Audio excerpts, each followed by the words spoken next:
Welcome to Beyond Pipeline, about how top performers win the inner game of sales. My name is John Habush, and I'm your host. And today, we have a very special guest. He's a former minister, public speaking coach, and debate champion. He's now an AE at Sprout and the former founder of Sales for the Culture. Without further ado, Jacob Gebrewold. What's up, brother? How are you? Dude, that was tight. I hope Yeah, it I'm was tight. good. I tried to get the last name right. I didn't know if you were a debate champion, but it's how it came out. So I said, screw it. You I've won, know? I've won some and lost some. I've won some and Good. lost Then some. it was factually correct, which is what I really care about. So this is good. Yeah, yeah. Dude, thank you for coming on, man. I'm excited to talk about you have really good energy. So I'm excited to talk about so what goes behind that. You're a very good salesman. So I want to talk about that too. But here's where I want to start. I want to start a little bit more about just like how you got into sales and I just better understand, yeah, your beginnings in getting into sales and just kind of go from there. Yeah. I always say when I started in sales was not my first sales job. It was sales as a way of life almost. I don't know. When I was a kid, I was a really picked on guy. I was the guy people would Okay. zip tie up and take turns kicking the Really? crap Okay. out of.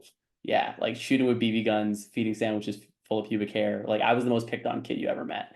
So I wanted to go to a new school, a new area, get a clean Hmm. start.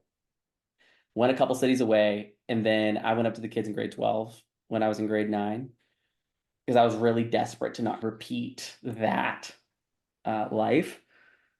And I'd ask them, "You got it, I don't. I'm desperate. Please help." And that's pretty much what I've always said since then as a life principle for learning from people that are farther on the paths I want to be on. Like, you got it, I don't. I'm desperate. Please help. And they said, "You got to have something to contribute." And I said, "I could get rejected better than anyone I know." So my way of weaving into a community like they did looked like going down to the front foyer at lunch and asking kids doing bake sales, fundraising for things, people selling student council dance tickets, like whatever it was. Like, how can I help? And so I would take that and go to every kid in the school and ask them if they wanted some.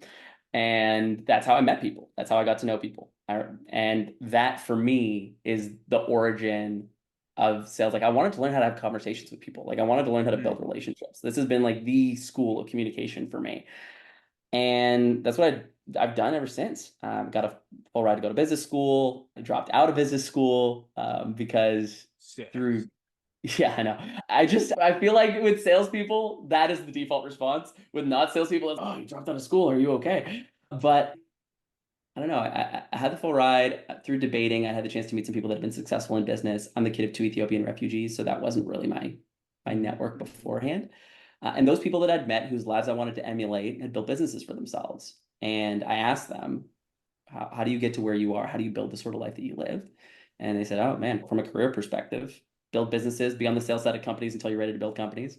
And so when I was in a lecture hall, hearing a whole bunch of what felt like fairly irrelevant information, I would talk to the kids in fourth year who did not feel very equipped to do business at all. I was like, I want to get out there and learn the real thing. So went out, did some cold calling at a payments company, did some selling in advertising, some in recruiting, and then a few years ago, after a stint in church work, came back to software sales at a competitive intelligence startup, and then now here's Brown. I want to go back into when you switched schools, you went up to the K-12 kids, say, "Hey, help me." They say, "Hey, find a way to help other people." What was it like having those first conversations, you just first meeting people at the new school, like overcoming the fear of walking up to someone, saying, "Hi, I'm Jacob." Like, can you walk us through what that felt like and how you overcame that fear? Because it's very akin to cold calling or getting on call or anything else. Yeah, I didn't learn how to have conversations or make friends out of want. I learned that out of need. It was so hard for so many years. I'm not naturally good with people. And every time I tell people that, if they know me now, they might not necessarily believe that. But ask people that knew me back in the day. I'm not a natural, I have maybe decent intentions, but I'm a very intense person. I don't really know how to do small talk very well. I have a tendency to talk more than I listen, just a lot of things. And at first, I would literally get on public transit and strike up conversations with people and just trying to learn, just trying to learn. When I was getting into high school, I had the fortune of being in an academically accelerated program. So there were a lot of probably kids who felt socially awkward at a certain point. And so I could maybe relate to that. But yeah, it was going up to kids at a lunch table who, yeah, scared the whatever out of me, but there was an intention of gratitude for things I'd seen in them and would encourage them or say what it is that I admired about them, or respected about them, and wanted to learn from them. And they were kind enough to extend a branch to the kid. And honestly, that's not really changed a whole lot since then. If there's someone that I see on LinkedIn that I want to connect with or learn from, I will typically lead with what it is that I admired about them that made me want to spark the connection and learn from them. And if I start from a disposition of asking for help, usually people are not as quick to reject. Some will, of course, but when you need to learn and grow, you figure it out. So it sounds like you really had trouble just with like making small talk and like the social skills part, which I do find that hard to believe, but I believe you, but I almost don't. Um, so like you again, you go up to these kids, you say, "Hey, help me learn how to do this." You go like, how do you get yourself to be consistent with introducing yourself to people? Because people, I just like the consistency behind that is so important. Like, how did you actually do that? I wanted to have that school. If we're talking specifically about the high school moment, I went to a place, or I knew two people that came from the school that I was at before, a couple cities away. And I knew nobody, and I knew I really wanted to be the sort of kid for other people that I wish I had when I was getting the crap kicked out of me. It was, if I can, and I also had this math in my head that went, the kids in my grad class are going to spend enough time with me that they're probably going to get tired of me. I don't know why I thought this, but I thought this. But if I can be the little brother of every older kid, and I can be the big brother to every younger kid, and I can have like 5 to 10 friends in my peer group. And I don't know why in my peer group, there's always just this sense of just tension. I talk a lot in class. At times, people could maybe feel a type of way if you're an extroverted person or a confident person or an intelligent person or whatever it is. There's a friction I found with peers that didn't exist as much for people ahead of me or behind me. So I swallowed it. I'm like, if I want to be able to help in this way with the situations I was in, like later for people later on down the road, like I gotta do this. And so I would literally show up to school in the ninth grade at like 7 in the morning, and I'd be the last kid to leave the building. And I would just try to talk to, if there was someone around, I would talk to them until everyone had left every day of my high school life. Yeah. Unbelievable. And this was all for the sake of just learning how to do small talk and just learning how to make friends and stuff like that. Well, the small talk was ever the goal. Like, I still don't know how to do small talk, but I wanted to hear and know people's stories. Because if ever in middle school and earlier, people were willing to be kind to me. Oh, this might be helpful. I don't know. You remember like MSN, the little chat rooms? Yeah. So that was one of the only points. And I would just be so genuinely curious. Like, why are you kicking the crap out of me, saying terrible things to me? Like, what compels a person to treat someone this way? And it was in those one-on-one MSN chats that people would talk to me like I was a human being, because they would tell me about what was going on in their life, that so I would maybe know a little bit more about people than they would be willing to share generally, that maybe set up why people interact with me in that way. And then I went to a vulnerability workshop called Challenge Day. Right before I went into high school, I was targeted as like an at-risk youth. They wanted to pull a few people in. There were also people Really? coming out of Okay. recovery programs and adults in the community. And they did some really foundational vulnerability activities with us. Take a step forward if you've ever been physically beat up. Take a step forward if, and you take a look around and wow, everybody's got baggage. Okay, between the MSN chats, the vulnerability workshop, I realized that I wasn't the only person who felt alone. And if I could hear the heart of another person, that would be a little bit of the like solace and connection that maybe I hoped for, but also maybe they hoped for. And most people are running around their days desperate for an actual human interaction. And so I can't always say that it was totally benevolent. Like, I wanted to learn to understand and connect with people out of a basic hope for security in some ways. But there was also that piece of, man, I think people are also feeling the way I'm feeling. And yeah, I still don't know that I ever learned how to do small talk. It's a joke if you sit beside me at a wedding. Good luck, man, because we're going for it. Yeah. And that created the context for real relationships that I think also bleeds into how I do work and how I do family life and how I do life in my faith community. That's just how I am. And I think it's I wouldn't trade that for small talk for the world. You are very good at building relationships. So it sounds like the reps obviously paid off for you. So let's talk then about obviously actually going into more career sales. Yeah. Sounds like so you dropped out of school and then you jumped into a sales job. Yeah. Yeah. Okay, walk me through that. Yeah. I sucked for a year and a half. To be your job, I 200 still dollars a suck. day. Yes. Compared to the greats, yeah, absolutely. The man, I still feel that way. Um, that I have so much to learn on this, man. But I really objectively sucked. There's a thing like when you're a top performer that you're like, oh, there's so much I could do better. I could outbound Kaboosh. I could do discovery like this person or whatever. But I objectively just was so inconsistent. I had a couple of days where I'd set a record, but by and large couldn't keep it together. And it was $200 a day payments, like setting up credit card terminal stuff for contractors in the prairies, which is like our, I don't know, maybe our Rust Belt here in Canada. I don't know how to Yeah. describe it to you. Anyways, so I would get hung up on all the time. I would get frustrated because I was a debater. I thought all I had to do was be objectively correct. Like reason A, reason B, reason C, you have to buy this now. I didn't really understand how conversations worked.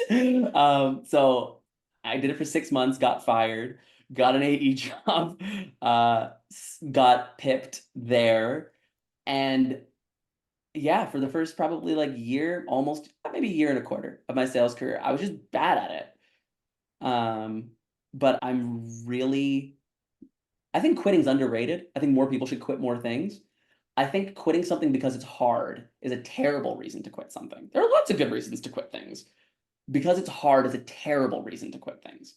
And I still needed to learn a lot. So I just stuck around and I would go up to the top performing reps and I would say, you've got it, I don't, I'm desperate, please help. And they'd walk me and they'd send me their call recordings before Gong. They would write out their scripts and they would share it with me. They would help me. I would pull them onto deals when I was really struggling. And that I think started to then turn things around. Started becoming a top performer, being the sort of person that when they expanded and wanted to build another team and they needed to bring a top performer onto that team to help stabilize it, was starting to be that guy. But it took a lot of not that before we got there. What was it like for you to be fired? I assume fired just because of performance, put on a PIP. Like, how did you keep your cool mentally throughout all that? Because I assume there's financial pressure. There's just a social element of, yeah, social too, of like people are like, dude, what the fuck? But it's also just like mentally, oh my God, am I an idiot? Like, how'd you keep your stuff together to be able to keep moving forward and ask for help and not just give up because it was hard? I think you get picked on that aggressively for that many years growing up, you develop a bit of a Yeah. resilience to rejection. So I have to chalk it up a lot to that. I think too, when I got fired from that job, so I was getting walked out of the conference room, and the top AE at the company was trying to talk to me at that point. And he was like carrying the startup, put it on his back. Dude's an absolute tank. His name's Peter Drummond. Love you, Peter. So Peter tries to talk to me as I'm getting walked out of this conference room. And I'm like, I can't really talk right now. He sees me holding my stuff. He's like, did they just fire you? And I'm like, yeah, it's an open concept office. So he turns to my boss who's walking me out of the conference room. He's like, are you dumb? Are you dumb? This guy is smart. This guy's hardworking. Like he turns to that guy's boss behind him. He's, are you seeing this? Are you seeing this? Turns to the CEO. He's like, you're actually going to let this happen. And he's cussing out the whole office as I'm getting walked out of the building. And he stopped me. He's, if you ever need anything, you call me. You're good at this. You can do this. And I don't know if I would still be in sales if he hadn't ripped that office to shreds on my way out. This guy really knows what he's doing, and he seems deeply convinced that I can figure this out. And it wasn't like I wasn't trying. Like I'd get there early, I'd stay late, I'd be reading books on my lunch breaks, I'd be going to conferences to develop. Like I was after it, but they didn't have the best enablement setup, and I just couldn't crack the code yet. I don't know what it was, but he saw something. And I think sometimes high achievers seeing something in you when you're putting it all on the line that you maybe aren't totally sure you've seen yourself, or more importantly, people around you don't necessarily see in you, that can give you that extra little fire that you need to continue pressing on. And then, man, I'm nothing if not coachable. You give me a play, I'm going to run it. If I can find someone who can help me, I'm going to find them. And that I think has been a saving grace for me, for sure. It sounds like that him having that much conviction in you really like, or you really gave you the almost the permission to look at yourself and go, okay, like maybe I can do this. Yeah, and I've never, despite all sorts of things not going my way at certain points in my life, I'm the kid of two Ethiopian refugees. My parents were, man, my dad was a political prisoner, tortured, rebelling against a dictatorship. Like, I've just heard their stories of overcoming so often and defeating on 1 to 1 million odds so often that it just planted some weird bug in the hearts and minds of me and my brother that like we can be exceptional. And then I've had the ability to, in different areas, be like in world championship level rooms for things and deliver at insanely high level. Like I know I can be great. Like I know I can be great. So I don't think that's ever really wavered. At times it's what like, is this the vehicle for that greatness? That like whatever. But I don't think that's ever been like a serious question. Like, have I been gifted with something that I can make something happen with? Like, I think it's when top performers in a given arena see that in you in this arena, that can also help you when you're before blooming, let's say. It seems, I was going to dig on this later, but I like you brought it up. It seems like that having immigrant parents really had an effect on you. Can you walk through a little bit more about like how that upbringing really helps you today and has formed who you are today? Yeah. When I was 7, they took us back to Ethiopia for 3 months. Really? Okay. Yeah, yeah, old enough to remember, young enough to be naive to maybe some of the things going on around me. And man, like my family came from, depending on the situation, I actually just went back for the first time in 20 years, back in 2022. And man, it was wild to see. My dad grew up on a meal a day in seasons of his life, like rural mud and tin type housing in certain situations. And there was my mom's dad was more affluent and her mom was not, whatever.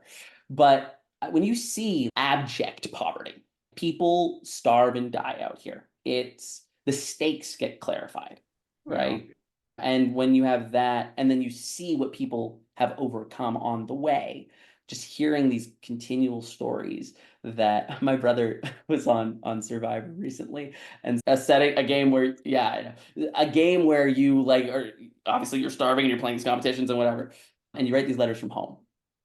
So I wrote my letter from home and a bit of a poet, eloquent, whatever, try to like rally, galvanizing fourth quarter speech. My dad, his approach with his letter for Caleb was contrasting real actual stakes and the thing he was going through. So it'd be Oh, something that's like, good. it'd be something like, yeah, I know you're gonna have to vote people out or allies of yours. I remember when I was in prison and we would have names surface of the lists of people that the guards were about to kill. And you would know when your name was on that list. And if there was nothing you could do, keep your head. Yeah. We're like, oh yeah, we forgot. There's levels to it, Yeah. and those were the stakes that we were raised with. So, like, pip me. like I Exactly. Exactly. Exactly. Gebrewold That's a rules. beautiful you pit me. Exactly. Because you just realize that there's just bigger things and so it doesn't matter. And to be clear, though, it's easy in that moment to say, oh, the stakes are against me. Oh, they're trying to hurt me. I think so. I've been on pips twice in my career and have successfully come through both. I have talked to a lot of people that have since been on pips because some people's sales careers, like I've always been press club. I've always ever been the top of the leaderboard. And so, yeah, I know what it's like to be top of the leaderboard. But I also know what it's like to be selling like my like rent is due. And if I don't do this, I'm out the door. And I think it's tempting to feel a greater conspiracy around you than is actually the case. And man, I was at a startup one time where I got picked with a kind of a newer manager, and they there was a lot of chatter around me of, oh, they're trying to get you out. Oh, you're better than this. You are a really good seller. They're clearly putting a bunch of undue pressure on you. Like, why are you still here? And it's, I know I've got more to learn here. I know I can go anywhere right now. That's not the question. I've got a network. I've got opportunities. I know I'm good at what I do. But man, I know I've got more to learn here. I know I believe that I can sell this thing. I know I can kill it here. I want to help this team. And I do think that this manager, yeah, their tact isn't perfect. Yeah, their delivery isn't all there. But like they really care and they're really trying as best as they can. And when we expect like perfection from leadership around us, or perfection for the person that's giving us a correction as the bar for the correction that we'll receive, we are going to block out so much legitimate help because we're like sensitive and it's scarring our ego of this is a story about my insufficiency or my inadequacy. So I've got to really push back on them and run away. And certain moments, obviously protect yourself. Companies can do unruly things with pips and you might actually want to find a better place to be.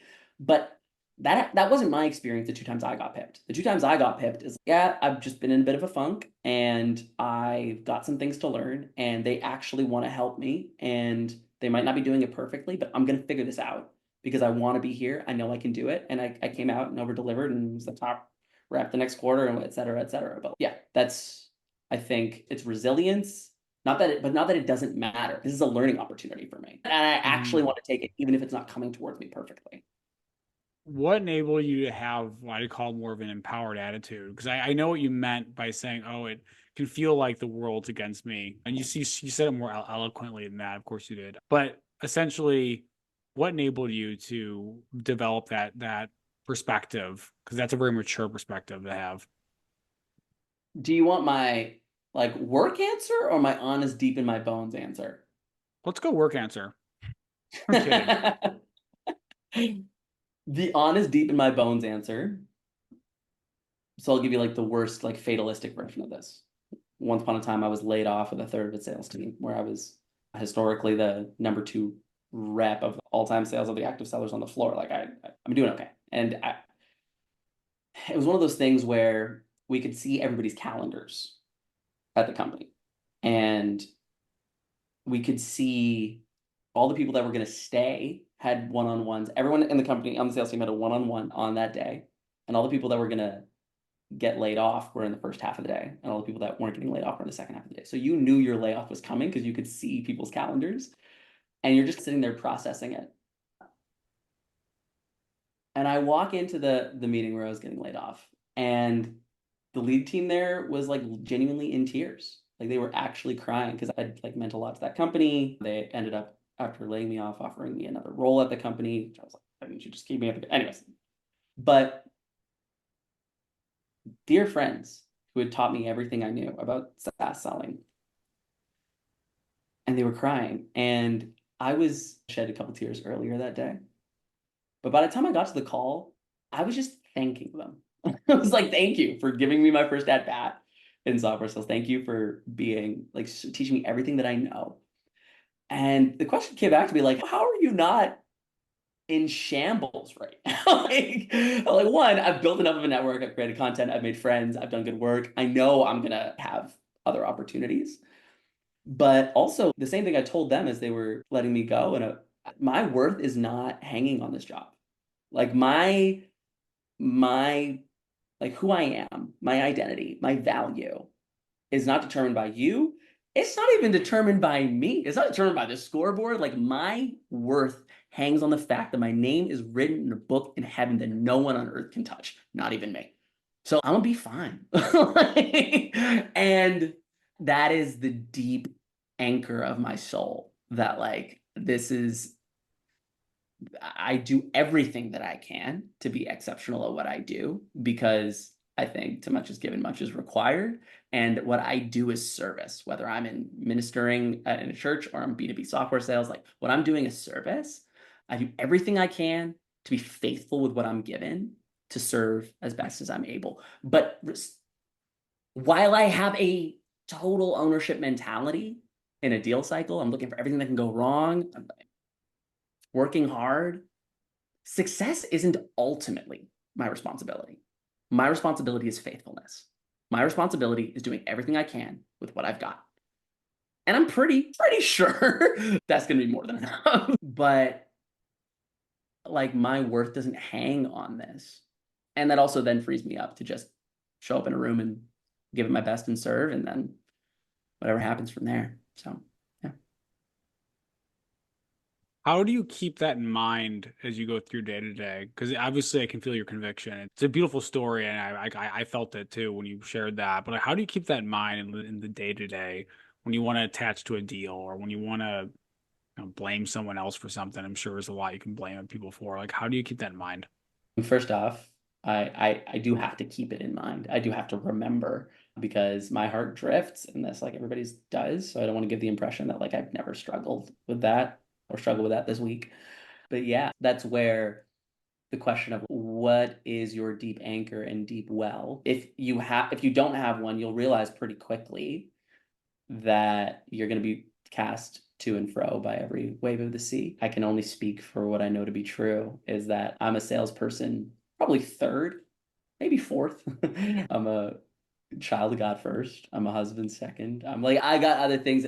And so where sales, now me being a salesperson, like third or fourth or whatever it is, doesn't mean it's unimportant. In fact, me being given over to the totality of what I've been created for and who I most fully am should mean that I show up in every aspect of who I am most fully, with most passion, with most zeal, with most conviction.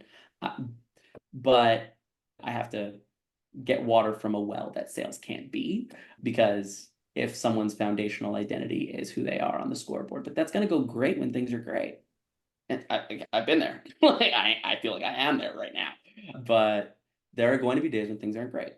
And so if that is what someone's deepest is, that water will spoil and so will our souls, like in the process, right? So it's my 2 cents on it. You got to go back to the deepest well. And how do people, you mentioned the deepest, the deepest, as I understand it from your perspective, is going to be like God and your overall faith, right? So essentially you're saying, hey, remove your how you measure yourself from the sales scoreboard to the fact that you're existing human, and in your perspective that your name's written on a book in heaven, and that makes you enough. Hmm. Yeah. Let's say someone doesn't, believe in God, they don't have faith or whatever it is. Like, let's just say, because I know where you're coming from with it, and I think you're going to capture a lot of people. There's some people who go, I just don't believe in God. I don't believe it. Yeah. How can someone find, yeah, how could someone create their own anchor, as you call it, if they don't believe? Or do they have to believe? Is there something else they can grab onto? Like, Well, how does someone so find that? first off, I'm incredibly sympathetic to that because I was not raised a Christian. I did not grow up a person of faith. So the majority of my life, that would not have been my answer. And I've had the ability to, be speaking in national championship and judging in world championship environments. Like I know what it's like to have to compete at a high level when I don't have a faith. You wanted my honest, deep in my bones answer about what my take is on these things, right? What anchors me. I can't really answer for another person. I can say, and I think this is my broad encouragement to anybody in sales. Um, you'll know if you're trying to live on insufficient water. And rather than have a back and forth on is like what is the truly best water, uh, be cognizant on if you are trying to live on dirty water. Because I think, How does someone know that? What does it feel like to live on dirty water? We're going to continue this oh metaphor. man, such a good question. I think there's a lot of, I think there's a lot of anxiousness about things that can't be controlled, about when we're trying to measure up to be something and achieve something, and we feel like we have this constant like heart palpitation of rush and striving to achieve a basic piece. I think if someone was to ask, how do you deal with quiet? Like when the people aren't there and the applause isn't there, like how much noise do you need to fill your life with in order to get by? I think there's a lot of, again, I don't really know how to do small talk. So these are the things that Awesome. I would want to sit with somebody like, what does rest look like to you? Does it exist? Yeah, I think there's a lot of things, but usually, and then when you think of what occupies your imagination the most, achievement and vision and creativity, like that's great. But then ask, if I don't have that, what happens to my heart? And if striving and grasping is a basic foundational condition for your existence, probably, not guaranteed, but probably, that comes with a certain amount of pressures and pain that I don't think is fundamentally healthy or constructive for the human soul. Now, someone could disagree with me. I've got friends who disagree about lots of things.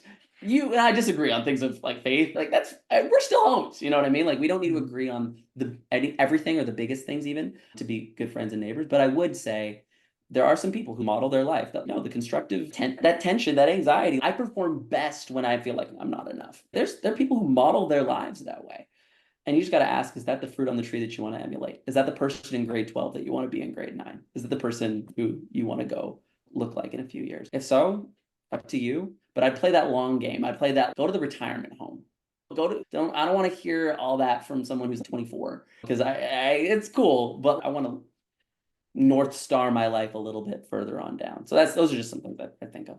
Yeah, I really resonate with understanding like some key indicators of whether or not you're living what I call like more of an aligned life is when it is quiet, when you are by yourself, how well do you do in silence?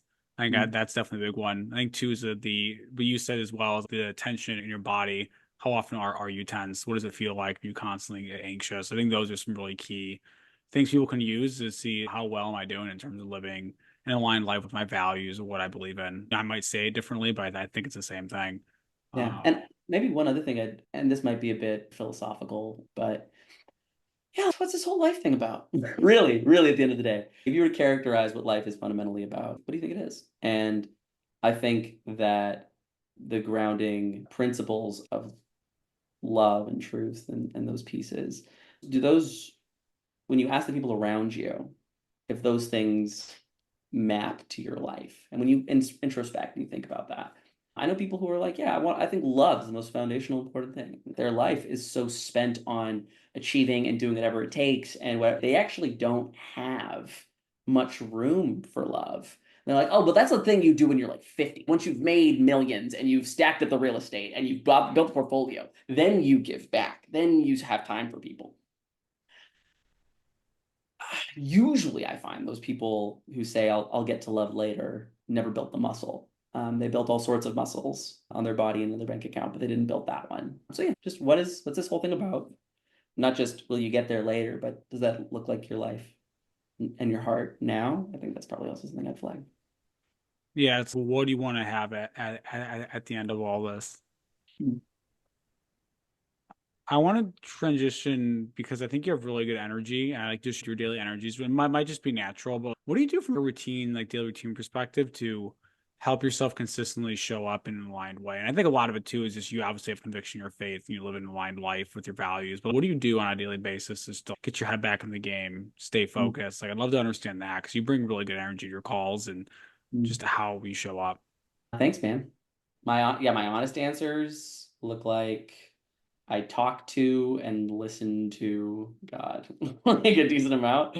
That's prayer. I pray for my buyers. I pray for the conversations I'm in. When I'm in a conversation with you, like when we started this conversation, I felt myself feel a little tense. I'm like, God, did you help me just show up in love for this conversation? I'm like, that's a constant thing. And I'm reading the Bible regularly and hearing from God in that way to be reminded of this of the real story because we can't help but live in stories. So whatever stories you immerse yourself into, like you're gonna bear the fruit of that.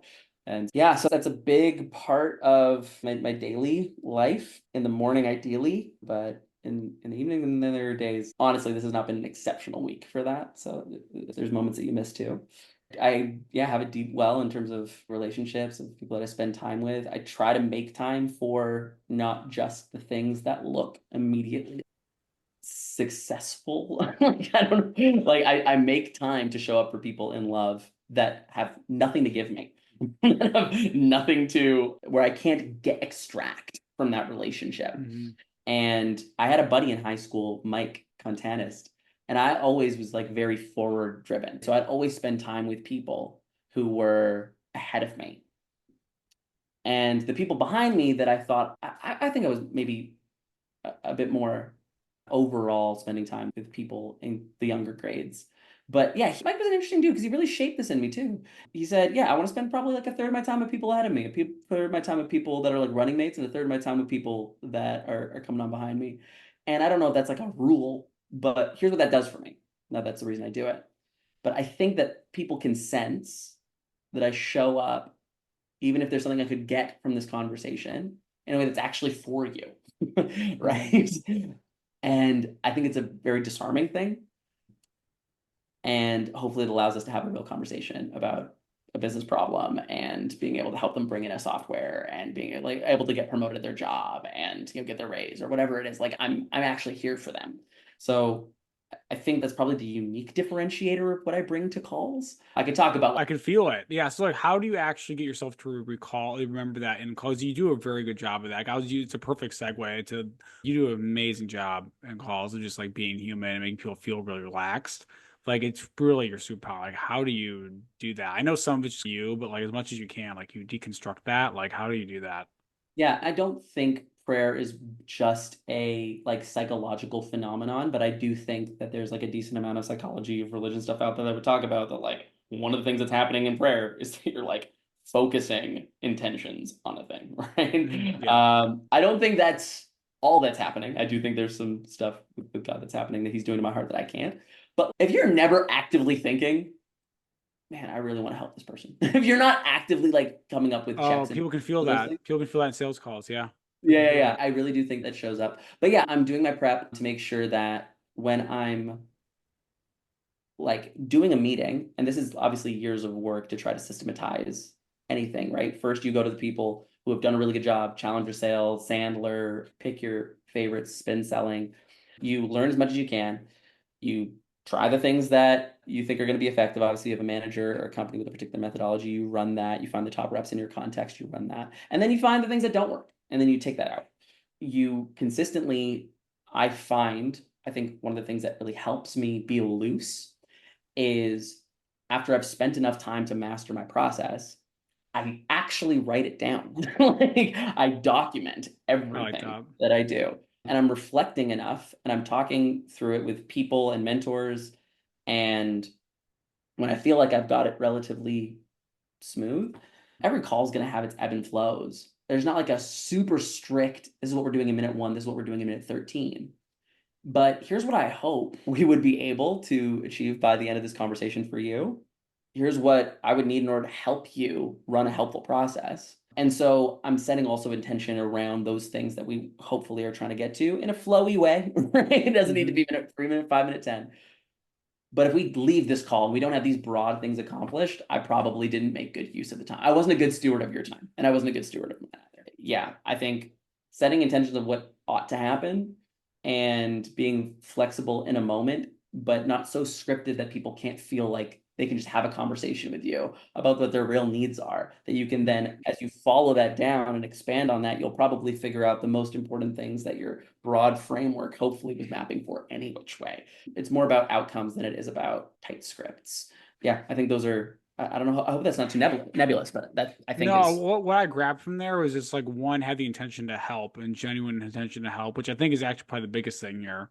And the yeah, second is know your clear outcomes for okay, the call that are in their benefit. yeah. And for example, maybe another thing, I always get a cell phone in the first conversation. I think it's the most important, maybe the most important question I ask. But I think people misunderstand why I ask the question in the first conversation every time. What do you ask? For their phone number, their immediate cell number, right? Hey, emails can get lost in inboxes. If it's cool with you, sometimes it can be helpful to shoot a text over, make sure we're tracking what. That's not how I say it. Hold on. Yeah, emails can drop off in inboxes. I want to make sure that I'm able to. Why am I getting in my head about this, John? Because now you're So thinking about it. now I'm thinking about it. When I get to the end of a call, I say, emails can drop off in inboxes. I want to make sure I can shoot you a text if ever I need to bubble something up. If that's cool with you, what's the best number? Something to that effect. I almost always get a phone number, but it's not so that I can call them constantly throughout the process and berate them about things. I am going to call them throughout the process. We are going to have conversations about things. But I ask for their number so that way I can see if they see me as a human or not. That's the reason. If you see me as a salesperson, you're gonna give me some sort of smoke screen. You might have a legitimate reason, and I don't get a number every single time. But if at the end of the conversation, I say something to that effect, and you see me as a regular guy, we're going to be on a texting basis. We're going to be talking on the phone. But I want to make sure that I built enough of an environment that you feel like you're just talking to a guy that you want to work with to get something done. I think that those are the like proxies and the health checks and the litmus tests that I'm thinking about throughout a process. Yes, to make sure that the cycle's on track, but so that this working relationship, yes, it is work and it is a relationship, is pacing for we are on the same team. You and I are on the same side of the table and we're figuring something out here that'll help you. That's, yeah, maybe like a tactical example of a thing that I maybe look at differently because my intentions are not totally extractive all the way through a sales process. Yeah, it sounds like finding a way. The whole focus is, hey, how do I help them? But then you have a pulse check at the end of it is grabbing the phone number and just seeing do they trust me or not? And it's kind Yeah, of your totally. litmus test. Exactly. That's very thoughtful. I've not thought about it. That's a good. I like that a lot because it's also a good test about how serious they are. If we're getting more tactical and sales stuff, tells you how serious they are about the eval too. Yeah, totally. I think um, coming into Sprout, I had a lot of really kind people on the Sprout team. I think you know this timeline, John, but for anyone listening, I come in June, I get off ramp or whatever, or like I start getting live on calls, let's say August. I start getting to have my pipeline actually start to materialize when things can start to close in October. And over the next 6 months, I have the fortune of putting together a run that allows me to become a senior on the team over here. In that time, I think the biggest differences, because I was trying to distill what is it that's allowing these things to come together. I think some of the biggest differences were a willingness to like not get into product as heavily right out of the gates. Yeah. The first call that I have, we're not really talking about Sprout very much. Like we really are just having a conversation about their business. And then when we get into a technical discovery, the second call, I'm also not getting into product. They're walking us through their world. Like they're sharing screen, they're showing us their systems, they're showing us their decks and vision strategy docs that they're getting from their CMO. And like we really only get to quote unquote pitch mode on call three. And I think if there's anything that allowed me to speed up in terms of bringing in significant size deals and pacing at a pretty decent clip, like I'm really not going to talk about us until I really figure out like what it is that's making your day so hard that we need to be having this conversation, and you're slowing down your business so much that we need to be having this conversation. So I don't know. I feel like there's probably a direct link between the way that I think about interacting with people, interacting with life, and what I think is actually my job in a sales process that leads to results for me and for them. We're gonna end on that because that's absolutely beautiful. I really like like it really is. I actually like it's just human, dude. It's human. It's human.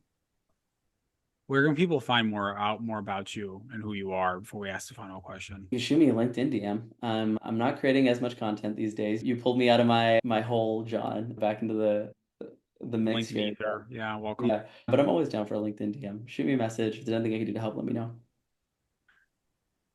Okay, final question. If someone, let's say it's an AE that's struggling or an AE that just wants to feel more fulfilled in their life, or it could be SDR, BDR, same thing, but it's a seller. They want to improve their sales or they want to improve their performance or they want to just feel more aligned in their life. They couldn't listen to this podcast for a reason. They can only listen to one piece of advice you're going to say now. What's one piece of advice that you would give that AE, BDR, SDR to feel more alive at work, more engaged, or even just to increase their overall performance? If it's about being more fulfilled, I think purpose, like unity, singularity of purpose and identity, is is indispensable. You can't, we want to tell ourselves a story. I think Severance does a really good job of this as a TV show, right? Like we want to tell ourselves a story. You can just cut off who you are, walk into your workplace, be totally disconnected from your external life and your internal life, and be able to be exceptional. You might be able to be fine, maybe, but you're probably never going to be exceptional. And you're probably also not going to be fine either. Yeah, I think having a singularity of purpose and identity that your work streams into, and that might not be like curing cancer, like saving sick puppies, but if there's not a meaningful connection between growing into what you were designed to be, connected to what you're doing 40, 50 hours a week, like it's going to be really hard to face the hardest things about what you do and the quiet moments when you're not doing it. So that'd probably be my quickest tip. I absolutely, oh, I absolutely love that. I really mean that. That's like, boom, beautiful, dude. Thank you. We covered a lot of ground. We could have gone way longer. I love what we covered so far. I very much appreciate it, Jacob. Thank you for coming on. Yeah, appreciate you, Doug. And for anyone who doesn't get to spend a ton of time with you outside of this pod, John, I just gotta say, man, you bring a dimension of sincere, earnest, like joy in what you do and who you are. Thanks, Like you brother. really you want well for people constantly, and you want well for yourself. You never shy away from that. But I just I always am really encouraged in our conversations because of the kind of way that you want to grow, the kind of way that you want to be, and the kind of good you will for other people. Yeah, you're always a treat to be around, man. So thanks for having me. Thank you, brother.